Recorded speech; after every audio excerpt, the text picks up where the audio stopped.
kulanti wacan daawadayaal halkaad naga daawanaysaan waa channelkeena Anisa Daacad Alaba halkan waxaan idinkugu soo gudbinaa xogay u dambeeyay guud ahaan geyga Soomaaliyeed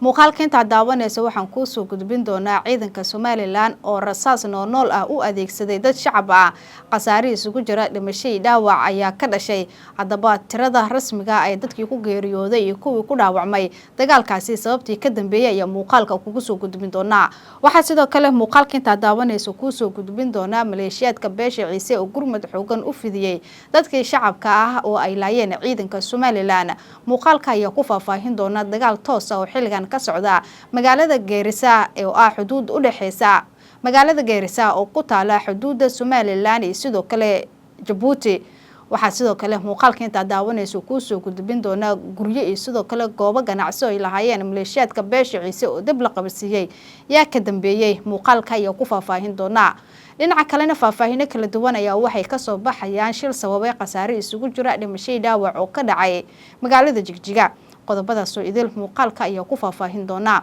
hadii ay tahay markii ugu horeysay ku soo gaaro muuqaalkeena fadlan subscribe inoo dhegan baleelkan furasay ku soo gaara muuqaalada kala xiga hadii aad subscribe inoo tahay inoo share garay like inoo saar si oo gaar asxaab badan waad ku maadsantaa daawashadaada aynu ku bilaabno faahfaahin kala duwan ayaa waxay ka soo baxayaan xaalad kacsan oo xilligan ka taagan magaalada Geerisa oo ku taala xuduud u dhaxaysa Somaliland iyo sidoo kale Djibouti waxa la sheegayaa in xilligan dagaal culus halkaasi uu ku dhaxmarayo ciidamo ka tirsan Somaliland iyo sidoo kale maleeshiyadka beesha Ciise labada dhinac ayaa la soo warinayaa inay isku adeegsanayaan hub culus iyadoo sidoo kale halkaasi laga maqlayo daryanka rasaasta labada dhinac isweydaarsanayaan dadka shacabka ayaa sheegay in hubabka isweydaarsanayaan labada dhinac qaarkood madaafiicda ay ku dhaceen guryo ay degnaayeen dad shacab ah iyadoona ay ka dhalatay qasaare isugu jira dhimashay dhaawac inkastoo tirada rasmiga ah aan la shaacin karin maadaama xiisadu wali ay tahay mid taagan oo labada dhinacba ay isku adeegsanayaan hubka culculus xiisadan ayaa timid kadib markii saakay ciidamo ka tirsan kuwa Somaliland la sheegay inay gudaha u galeen magaalada Geerisa kuwaasi oo la tilmaamay in dad shacab ah halkaasi joogay ay rasaas oo day kaga qaadeen inta la xaqiijiyay 4 qof ayaa dhaawacantay tiro kalena waa ay geeriyootay inkastoo xogta rasmiga ah wali si faahfaahsan loo shaacinina dadka dhaawacmaha ayaa loo qaaday isbitaalada ku yaala halkaasi si xaaladooda caafimaad loo dabiibo waxaa la soo tawinayaa in maleeshiyad ka tirsan beesha Ciise ay soo gaareen goobtii dadka shacabka ah lagu laayay oo ciidanka Somaliland ay ku sugnaayeen waxaana la sheegay in wixii markaasi ka dambeeyay labada dhinac uu dhaxmaray dagaal toos ah oo sababay qasaare baaxad leh labada dhinac la soo tawirinayo in ay heleen gurmado kala duwan waxaana la soo tawinayaa in dagaalka xilligan uu baaxadiisa uu ka sii weynaanayo maadaama labada dhinacba ay helayaan gurmad tiro fara badan wararka kale ayaa waxay tilmaamayaan in magaalada Geerisa guryo ku yaalay oo ay lahaayeen maleeshiyad ka tirsan beesha Ciise xalay dib la qabadsiiyay ilaa iyo 4 guri ayaa la sheegay iyo sidoo kale goobo kala ganacsi in halkaasi lagu gubay xiisada ayaa xalay soo bilaabatay wararku waxay tilmaamayaan in ciidanka Somaliland ay sababta ugu weyn halkaasi u tageen ay ahayd inay gacanta ay ku soo dhigaan rag lagu tuhmayo inay dhacdadaasi ka dambeysay balse waxaa la sheegay in iska hortag lagu sameeyay ama iska caabin waxaana halkaasi ka dhashay dagaal toos ah oo dhiig badan ku daatay wixii xogay ku soo kordho muuqaalkeena xiga ayaad ku daawan doontaan dhinaca kalena faahfaahin kala duwan ayaa waxay ka soo baxayaan shil sababay qasaare isugu jira dhimashay dhaawac oo ka dhacay magaalada Jigjiga shilka ayaa yimid kadib markii gaari la sheegay inuu fariin goostay uu galay goob maqaaxi ah oo ay ku caweynayeen dad shacab ah oo isugu jiray rag iyo dumar inta la xaqiijiyay 7 qof ayaa geeriyootay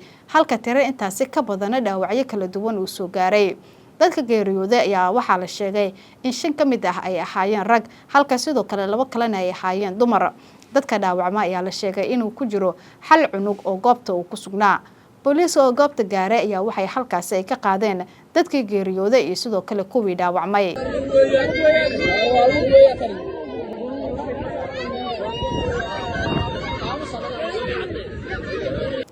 dhacdadan ma ahan tii ugu horeysay oo ka dhacda gudaha magaalada Jigjiga. Toddobaadkan gudihiisa waxaa jiray shil kale oo sababay khasaare baaxad leh iyadoona shilkaasi uu ka dhashay gaarida shacab ay saarnaayeen waliba isku qoys ahaa iyo sidoo kale gaari qaad ah waxaana isla goobta ku geeriyooday 13 qof oo isku qoys ahaa dhammaan ay ahaayeen ragga. dhacdooyinka ee shilka ayaa ku soo noqnoqday gudaha magaalada Jigjiga kuwaas oo sababay khasaare kala duwan waxaana inta badan loo aaneeyaa gawaarida oo fringosta iyo wadooyinka oo aan ahayn kuwa ku wanaagsan wadista gawaarida iyo darawalada aan khibrada u lahayn. اللهم صل على سيدنا محمد وعلى اله وصحبه وسلم. ما سمح لنا جوجنا magaalada Gaarisa magaalada waxa ka dhacay maanta tacadiye badan waxa ka dhacay tacadi aan loo aabayeelin oo wado dawladii ay shacabkeedii ku gumaadayso iyadoo loo aaneynayay inay sameeyeen gub iyo guriyo gubin loo aaneynayay ayaa lagu dhaawacay intaas oo dhaawacay dhimashadu ay isla waxa geysanayaan waa dawladnimo hadday jirto 500 guri way ka badan tahay waxa lagu gubay ciise leeyahay deegaanada laakiin dawlad maalin qura ka hawl gashay cid soo qabatay ma hayo iyadoo sidaaya ayaa hadda waxa la leeyahay guri bay gubteen dhalinyaradii lagu leeyahay oo dhaawac dhiigoodii la banaysanaya waxa anagu dawladnimo uma naqaan cirdiga sharafteeda waanu difaacanayna ciise la meel joogaba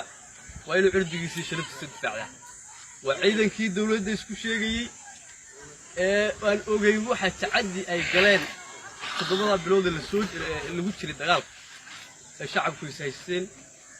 iyagu ay wali madaxa isku galiyeen maantana inay gacanta ula tagaan shacabka liigooda banaysta waanu filaynay waanu arkaynay waxa loo gaagaabilay inaanay hay wax kale laakiin ay tahay in shacabka liigooda la banaysto waxa uu sheegayaa nimanka dawladda isku sheega nin walba xiliyiisa fuulo halka Gaarisa la yiraahdo dooxi Gaarisa ninkii doof ku yimid geeridu dhibis haddii dhiigii shacabka la banaystay الله وحبه ونقول ماينه نول بحليه زافوله عيسى لميل جوجبا waxaan u sheegaynaa liigi shacabka iyo bulshada raadka ahayd waa la barnaystay shar dawladeed baa lagu barnaystay marka nin walba xiliyihiisu fuulaya waa in la iska celiyaa oo dulmiga la diido oo xaq u dir la noqdo oo